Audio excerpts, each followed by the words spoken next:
ओम शांति। 17 फरवरी 2026 के ईश्वरीय महावाक्य। पहले सुनते हैं मुरली के मुख्य पॉइंट्स। बाबा ने कहा, कहाँ भी रहो पढ़ते रहो। मुरली तो विलायत में भी पढ़ी जा सकती है, नहीं पढ़ेंगे तो पद कम हो जाएगा। इस मृत्यु लोक का अभी अंत है, इसलिए जल्दी पढ़कर होशियार होना है। यह पढ़ाई है ही नई दुनिया अमर लोक के लिए। फिर बाबा ने कहा, पवित्र जरूर बनना है। देवताएं पवित्र है ना, उन्हों के आगे कभी बीड़ी तंबाकू आदि नहीं रखी जाती। वह वैष्णव है, तुम्हें भी सच्चा वैष्णव बनना है। बाबा तुमको रोज सावधानी देते रहते हैं, बच्चे बाप को याद करो तो आत्मा में जो खाद पड़ी है वह निकल जाएगी। आत्मा 100% प्योर बन जाएगी। लास्ट में बाबा ने कहा, समय बाकी थोड़ा है, तुम्हारे लिए नई दुनिया की स्थापना हो रही है, तो अब इस पुरानी दुनिया को भूल जाना है। स्वीट होम व स्वर्ग की बादशाही को ही याद करना है। और अब सुनते हैं महावाक्यों को विस्तार से। मुरली का सार। मीठे बच्चे, तुम अभी अमर लोक स्थापन करने के निमित्त हो, जहाँ कोई भी दुख व पाप नहीं होगा। वह है ही वॉइसलेस वर्ल्ड। प्रश्न, गॉडली फैमिली का वंडरफुल प्लान कौन सा है? उत्तर, गॉडली फैमिली का वंडरफुल प्लान है फैमिली प्लानिंग करना। एक सत धर्म स्थापन कर अनेक धर्मों का विनाश करना। मनुष्य बर्थ कंट्रोल करने के प्लान्स बनाते हैं। बाप कहते हैं उनके प्लान्स चल न सके। मैं ही नई दुनिया की स्थापना करता हूँ, तो बाकी सब आत्माएं ऊपर घर में चली जाती हैं। बहुत थोड़ी आत्माएं ही रहती हैं। ओम शांति। यह घर भी है, यूनिवर्सिटी भी है और इंस्टीट्यूशन भी है। तुम बच्चों की आत्मा जानती है कि वह है शिव बाबा। आत्माएं हैं सालीग्राम, जिनका यह शरीर है।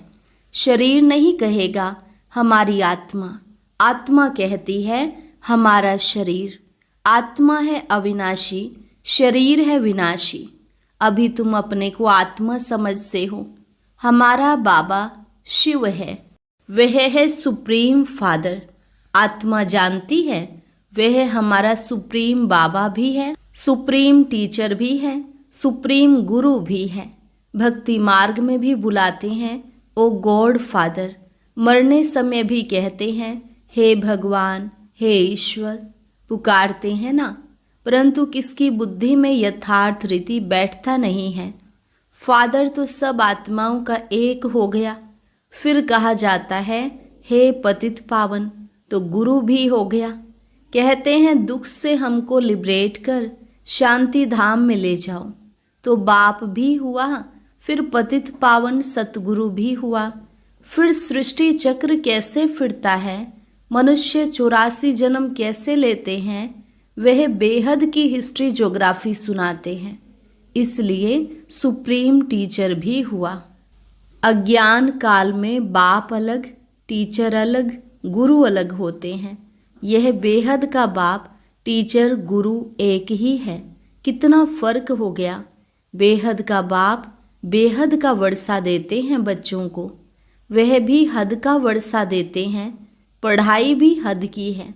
वर्ल्ड की हिस्ट्री ज्योग्राफी को कोई भी जानते नहीं।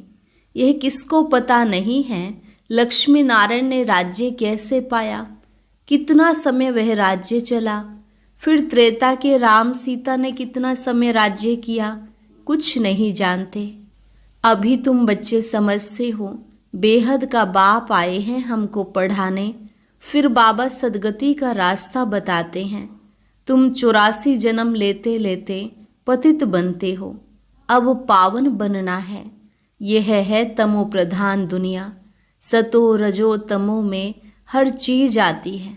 यह जो सृष्टि है उनकी भी आयु है, नई सो पुरानी, पुरानी सो फिर नई होती है। यह तो सब जानते हैं। सतयुग में भारत ही था, उनमें देवी देवताओं का राज्य था, गॉड गॉडेस का राज्य था। अच्छा फिर क्या हुआ? उन्होंने पुनर्जन्म लिया। सतो प्रधान से सतो, सतो से रजो तमो में आए। इतने इतने जन्म लिए। भारत में 5000 वर्ष पहले जब लक्ष्मी नारायण का राज्य था तो वहाँ मनुष्यों की आयु एवरेज 125 से 150 वर्ष होती है। उसको अमरलोक कहा जाता है। अकाले मृत्यु कभी होता नहीं, यह है मृत्यु लोक। अमरलोक में मनुष्य अमर रहते हैं, आयु बड़ी रहती है। सतयुग में पवित्र गृहस्थ आश्रम था, वॉइसलेस वर्ल्ड कहा जाता है। अभी है विशेष वर्ल्ड। अभी तुम बच्चे जानते हो हम शिव बाबा की संतान हैं। वर्षा शिव बाबा से मिलता है। यह दादा, वह डाडा, ग्रैंडफादर। वर्षा डाडे का मिलता है। डाडे की प्रॉपर्टी पर सबका हक रहता है। ब्रह्मा को कहा जाता है प्रजापिता। एडम और ईव, आदम बीबी। वह है निराकार गॉड फादर। यह प्रजापिता हो गया साकारी फादर। इनको अपना शरीर है। शिव बाबा को अपना शरीर नहीं है तो तुमको वर्षा मिलता है शिव बाबा से ब्रह्मा द्वारा।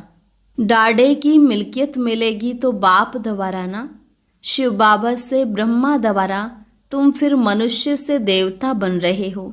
मनुष्य से देवता किए करत न लागी वार। किसने बनाया? भगवान ने। महिमा करते हैं ना ग्रंथ में, महिमा बहुत है।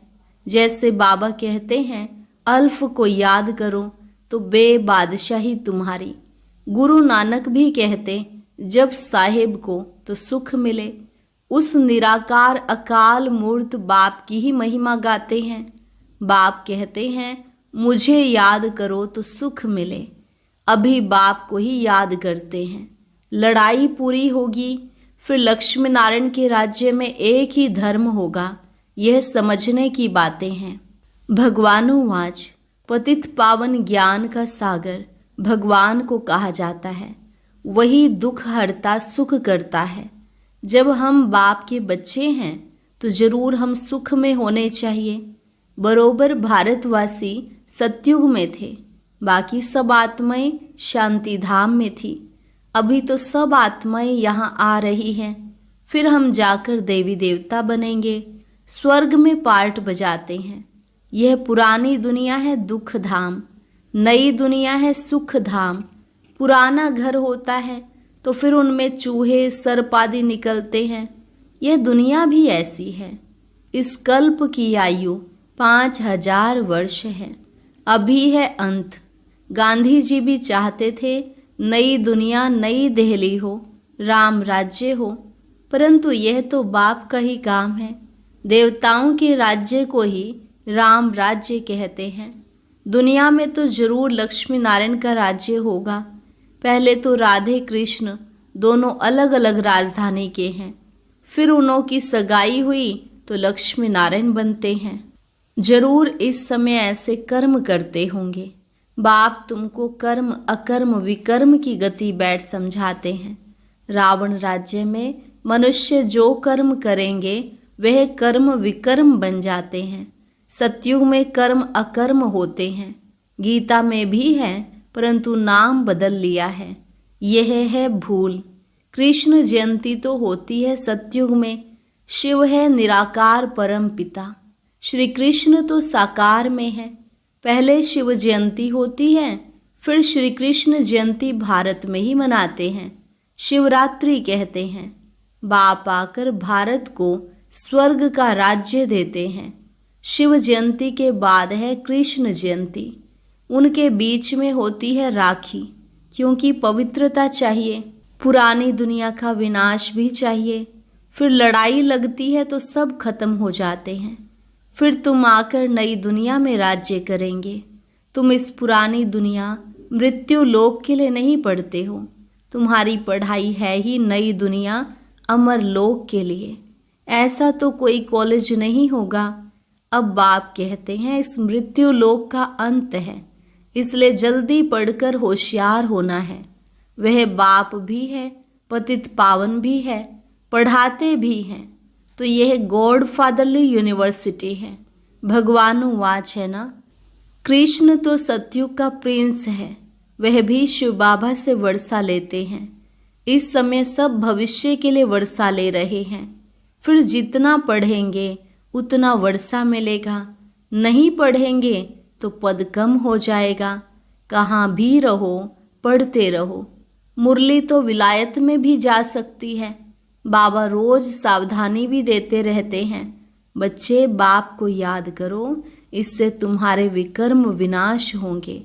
आत्मा में जो खाद पड़ी है वह निकल जाएगी। आत्मा 100% प्योर बननी है, अभी तो इम्प्योर है। भक्ति तो मनुष्य बहुत करते हैं, तीर्थों पर मेलों पर लाखों मनुष्य जाते हैं। यह तो जन्म जन्मांतर से चला आता है। कितने मंदिर आदि बनाते, मेहनत करते, फिर भी सीढ़ी उतरते आते हैं।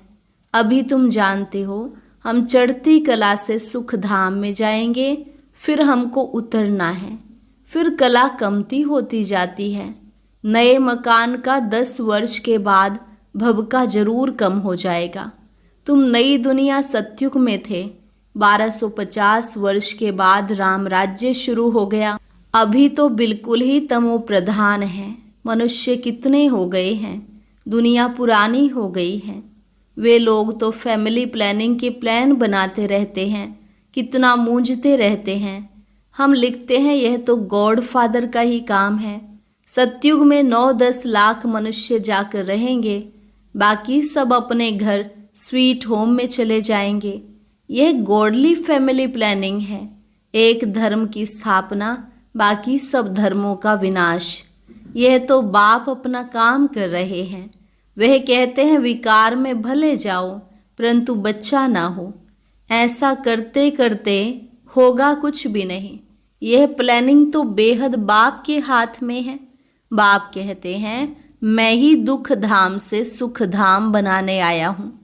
हर 5000 वर्ष बाद मैं आता हूँ, कलयुग के अंत और सतयुग के आदि में।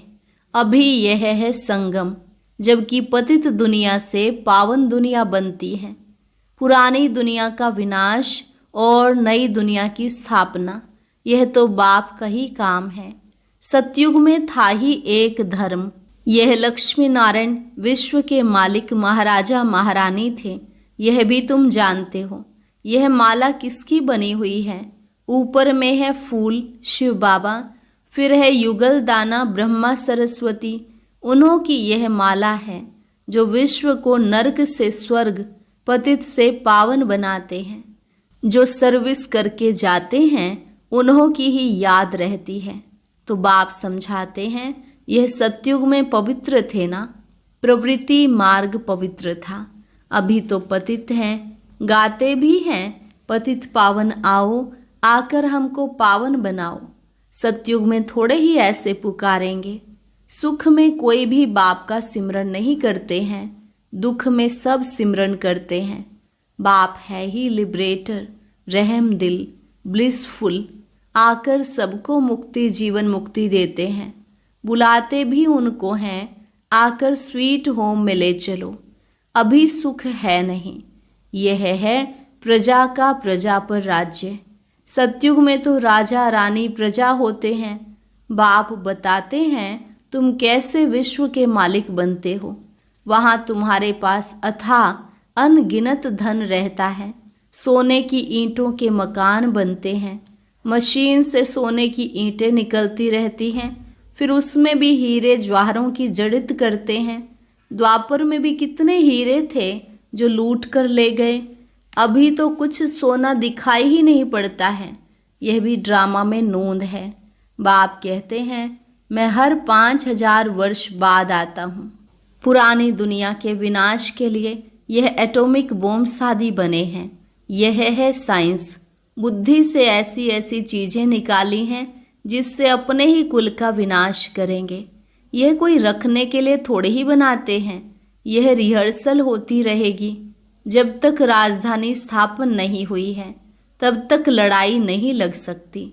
तैयारियां तो हो रही हैं, उसके साथ नेचुरल कैलेमिटीज भी होंगी।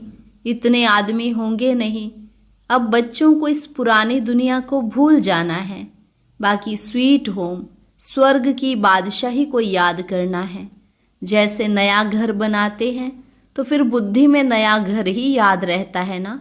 अब भी नई दुनिया की स्थापना हो रही है। बाप है सर्व का सद्गति दाता। आत्माएं सब चली जाएंगी, बाकी शरीर यहाँ खत्म हो जाएंगे। आत्मा पवित्र बनेगी बाप की याद से। पवित्र जरूर बनना है। देवताएं पवित्र है ना, उन्हों के आगे कब बीड़ी तंबाकू आदि नहीं रखी जाती है। वह वैष्णव है, विष्णुपुरी कहा जाता है। वो है ही वॉइसलेस वर्ल्ड, यह है विशियस वर्ल्ड। अब वॉइसलेस वर्ल्ड में जाना है, समय बाकी थोड़ा है। यह तो खुद भी समझते हैं, एटॉमिक बॉम्ब से सब खत्म हो जाएंगे। लड़ाई तो लगनी ही है। बोलते हैं हमको कोई प्रेरणा करने वाला है जो हम बना रहे हैं। जानते भी हैं अपने कुल का विनाश हो रहा है, परंतु बनाने बिगर रह नहीं सकते। शंकर द्वारा विनाश, यह भी ड्रामा में नोंद है। विनाश सामने खड़ा है। ज्ञान यज्ञ से यह विनाश ज्वाला प्रज्वलित हुई है। अभी तुम स्वर्ग का मालिक बनने के लिए पढ़ रहे हो। यह पुरानी दुनिया खत्म हो, नई बन जाएगी। यह चक्र फिरता रहता है। History must repeat. पहले आदि सनातन देवी देवता धर्म था, फिर चंद्रवंशी क्षत्रिय धर्म, फिर उसके बाद इस्लामी बौद्धी आदि आए। फिर जरूर पहले नंबर वाला आएगा और सब विनाश हो जाएंगे। तुम बच्चों को कौन पढ़ा रहे हैं? वह निराकार शिव बाबा, वही शिक्षक सतगुरु है।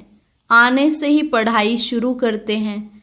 इसलिए लिखा हुआ है शिव जयंती सो गीता जयंती, गीता जयंती सो श्री कृष्ण जयंती। शिव बाबा सत्युग की स्थापना करते हैं। कृष्णपुरी सत्युग को कहा जाता है। अभी तुमको पढ़ाने वाला कोई साधु संत मनुष्य नहीं है। यह तो दुख हरता सुख करता बेहद का बाप है। 21 जन्मों के लिए तुमको वर्षा देते हैं। विनाश तो होना ही है।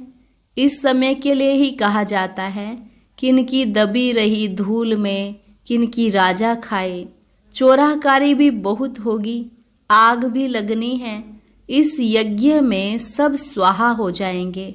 अभी थोड़ी थोड़ी आग लगेगी, फिर बंद हो जाएगी। थोड़ी अजुन देरी है। सब आपस में लड़ेंगे, छुड़ाने वाला कोई रहेगा नहीं। रक्त की नदियों के बाद फिर दूध की नदियां बहेंगी। इसको कहा जाता है खूने नाहे खेल। बच्चों ने साक्षात्कार भी किया है, फिर इन आँखों से भी देखेंगे। विनाश के पहले बाप को याद करना है, तो तमो प्रधान से आत्मा सतो प्रधान बन जाए। बाप नई दुनिया स्थापन करने के लिए तुमको तैयार कर रहे हैं। राजधानी पूरी स्थापन हो जाएगी, फिर विनाश होगा। अच्छा, मीठे मीठे सिकिल अधे बच्चों प्रति माता पिता बाप दादा का याद प्यार और गुड मॉर्निंग। रूहानी बाप की रूहानी बच्चों को नमस्ते। रूहानी बच्चों की रूहानी बाप दादा को नमस्ते नमस्ते, गुड मॉर्निंग। शुक्रिया बाबा, शुक्रिया। धारणा के लिए मुख्य सार। विष्णुपुरी में चलने के लिए स्वयं को लायक बनाना है, संपूर्ण पावन बनना है, अशुद्ध खान पान त्याग कर देना है, विनाश के पहले अपना सब कुछ सफल करना है, जल्दी जल्दी पढ़कर होशियार होना है, कोई भी विकर्म ना हो इसका ध्यान रखना है। वरदान, फरियाद को याद में परिवर्तन करने वाले स्वतः और निरंतर योगी भव। फरियाद को याद में परिवर्तन करने वाले स्वतः और निरंतर योगी भव। संगम युग की विशेषता है अभी अभी पुरुषार्थ, अभी अभी प्रत्यक्ष फल, अभी स्मृति स्वरूप, अभी प्राप्ति का अनुभव। भविष्य की गारंटी तो है ही, लेकिन भविष्य से श्रेष्ठ भाग्य अभी का है। इस भाग्य के नशे में रहो तो स्वतः याद रहेगी। जहाँ याद है वहाँ फरियाद नहीं। क्या करें कैसे करें यह होता नहीं है। थोड़ी मदद दे दो, ये है फरियाद। तो फरियाद को छोड़कर स्वतः योगी, निरंतर योगी बनो। स्लोगन: जो स्वयं को मेहमान समझकर चलते हैं वही महान स्थिति का अनुभव करते हैं। जो स्वयं को मेहमान समझकर चलते हैं वही महान स्थिति का अनुभव करते हैं। अव्यक्त इशारे: एकता और विश्वास की विशेषता द्वारा सफलता संपन्न बनो। संगठन का बल, स्नेह का बल, एक दो को सहयोग देने का बल और सहनशीलता का बल जमा करो तो माया कभी वार नहीं कर सकेगी। फिर जय जयकार का नारा लगेगा। जब इतने सभी अनेक होते भी एक दिखाई देंगे, एक की ही लगन में मगन, एक रस स्थिति में स्थित होंगे, तब प्रत्यक्षता की निशानी देखने में आएगी। आप सबकी प्रतिज्ञा ही प्रत्यक्षता को समीप लाएगी। ओम शांति। अब सुनते हैं आज का अव्यक्त ज्ञान मोती।